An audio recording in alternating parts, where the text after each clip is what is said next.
and a very warm welcome to Cultural Communication Confidence with me, Victoria Reynoldson.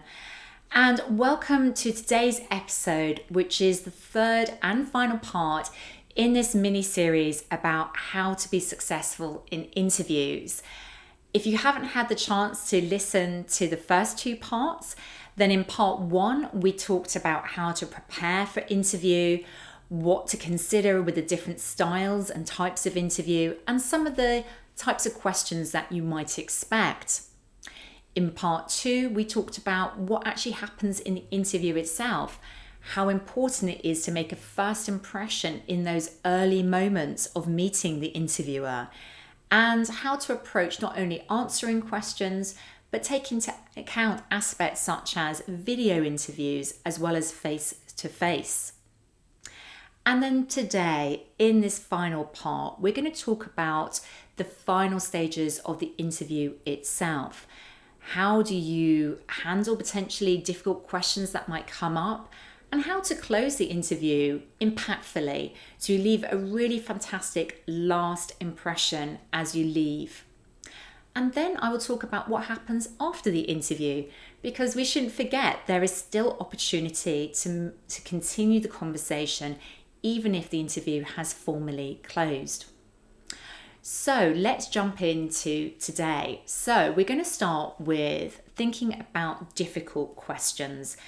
I touched briefly on this topic last time, but difficult questions can come up, or even unexpected questions, the one we didn't prepare for, or the one we haven't even thought about before. What is really important with this is not to rush. So take your time, pause, breathe, and let them know. Say, I haven't thought about this particular one before, but let me think about this. Then it's really important to come back with your first thoughts. Now, let's say it's a question about an experience, or they're asking a competency-based question where they're asking you to give an example of a time when you did something or achieved something. If you haven't done that, then you need to be very honest.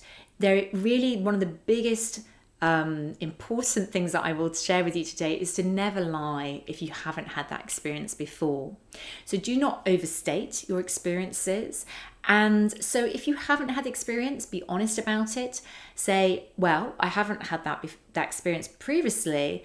However, if I were to approach that now, this is what I would do. So you can talk about your structure or your approach to that problem or question, so they can understand that you've got a good overview and grasp of the concept of what it might involve. So that would be the best way to handle a difficult question. It is important to have a go at answering it.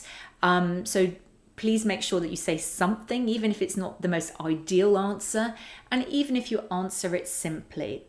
Just remember that you can't prepare for every question, and that's absolutely fine if you don't have the perfect answer. In fact, that's a really important learning, perhaps for the next time that you interview. So that's about handling difficult questions. What about closing the interview itself? Well, as you come towards the end of the interview, then you might be given the opportunity to ask your own questions about the job role and the company. And it is quite important to have some thoughtful questions prepared in advance to show that you are genuinely interested and that you are interested in not only this role, but perhaps staying with the company and building a career with a company. So think about what you want to know. For example, what would you be involved in the first few months, or what their expectations are, or how does this role fit into the team structures? So think about some questions that might impact that role.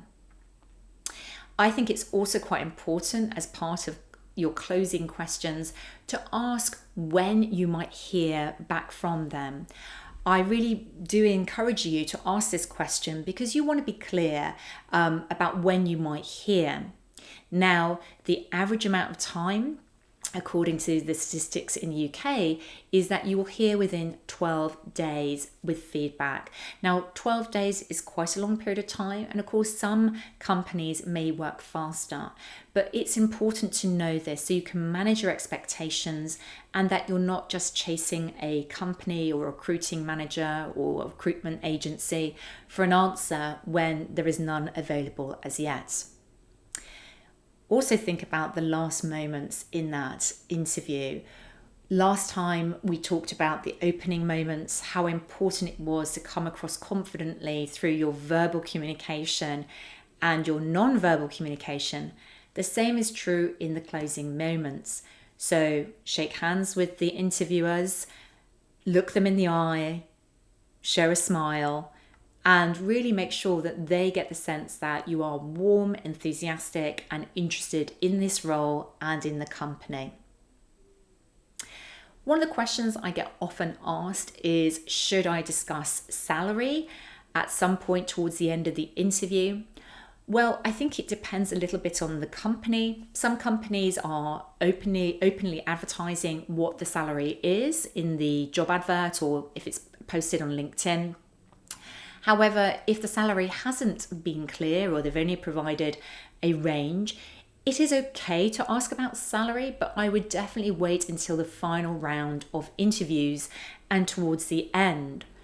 If you find during the closing stages of an interview, maybe at first or second round, that they are asking about your salary expectations or what you're currently earning, then I would normally see this as a positive sign, a buying sign that they're interested in you. So that is good news. However, salary discussions, as I say, normally come towards the end of the process. So we've talked about the closing stages. You walk out the door, and what's the first thing that you do? Do you kick yourself for all those questions that you suddenly thought of the perfect answer to, or do you go and celebrate yourself? My view is you should go celebrate yourself. So stay positive, reward yourself for a job well done, and while it's fresh in your mind, make some notes. Think about the questions they were asking you. Were there some interesting ones that might be helpful to note for next time? Maybe you learned something about the company or the role that you'll want to make sure that you capture there and then. So within the first half an hour, go grab yourself a tea, coffee, or whatever your drink is, and write down some notes around what happened at interview and what is interesting learning for next time. Even if you didn't feel like you did a great job, it's really important to celebrate that you did this interview, and although it may not be the most perfect interview, you have learning from it. Also, bear in mind, it's really difficult to judge our own performance. Even if we felt like it didn't go badly, that may not be the impression that the interviewer has. So don't prejudge yourself and reward yourself for working hard and achieving this interview. Now, I already mentioned that you may not hear for maybe an average of 12 days, and you really should sort of see if you can align and get that information on when you're here before you leave the room. I think there is a great chance, even after you've left the interview, even whether that's on video or you've left the building and the office, I think it's a great opportunity to follow up within the first 24 hours. And to do that, I would be ideally sending an email direct to the interviewers and saying thank you. Thanking them for the opportunity to meet them and stating what you particularly enjoyed about learning more about the company or the role. Now that's brilliant if you have got their email address. If you haven't, you might be able to find this out through research on Google or LinkedIn or through the recruitment contact that you have. But when I looked at the statistics, it did say that 27% of employers appreciated a post-interview thank you note, and that gave them an important extra impression of who you are and what you're about. Now, let's say you've waited the time when they promised to update you and you haven't heard. I understand if you are really keen on this job and this company, or particularly if you're not working currently, that can feel like a really long time. So you're waiting, but let's say you haven't heard. I think it's always worthwhile giving 2 extra working days beyond the deadline because things might have happened. There might have been people off sick who need to be part decision making, or people away on holiday. So just give them a bit of grace. But once it's past 2 working days, past the time when they said they would update you, I think it's absolutely okay to go back and politely see if there's any update on the interview and what the outcome was. Now, I do really hope at this stage that it is a positive outcome for you. And of course, there will be, no matter how long you've been job searching, there will be a positive outcome for you eventually. However, let's just say it is a rejection. It is a rejection email. We're really sorry to say you didn't get the job this time. How should we respond to that? Should we A, get really angry and frustrated with the company, or B, take this as an opportunity? I hope that as you are listening to this podcast episode and you're keen to learn and grow, that you take the B route. You see the opportunity, which is to respond to that email, to say thank you for their time, to say, I really appreciated meeting you, to say that you are still interested in opportunities in the future in the company. And then the very important part of this is to ask for feedback. So what you want to do is ask them, you would really appreciate some feedback about what you could improve for next time in the interview technique. So that's a really great opportunity because they might be able to tell you something about how you're coming across in your communication, perhaps even in your non-verbal communication aspects that you could improve on. It might have been how you answered specific questions, and again, that can be helpful insight. The other great reason to send this follow-up email is that you don't know what happens in the recruitment process. Maybe their candidate who they offer the job to, who was successful, actually in the end doesn't take the job, or does start the job and isn't the right fit and actually doesn't stay. In which case, if you are the person who was the close second, then you might still be considered for this role or for other roles in the team in the future. So it's worth keeping the connection, building the relationship, and understanding there is still opportunity in the rejection. However, I do hope that it ends up being successful for you. And I do hope today's final episode about interviews has been helpful for you, where we've really touched on the themes of handling difficult questions, what happens in the closing stages of interview, and how you can make that great last impression. And then what to do following up, how to take it forward when you don't hear, and then when you hear, either positively or unfortunately negatively. I do hope this has been useful for you, particularly if you are interviewing right now or considering job searching in the next 3 to 6 months. If so, reflect on all of these episodes and think about what it is you particularly need to develop, work on, and pay attention to in the next few weeks and months as you prepare. And if you would benefit from some extra support in this area, I would love to invite you to join me for a brand new group program that I'm launching in a few weeks' time, which is called Interview Confidence.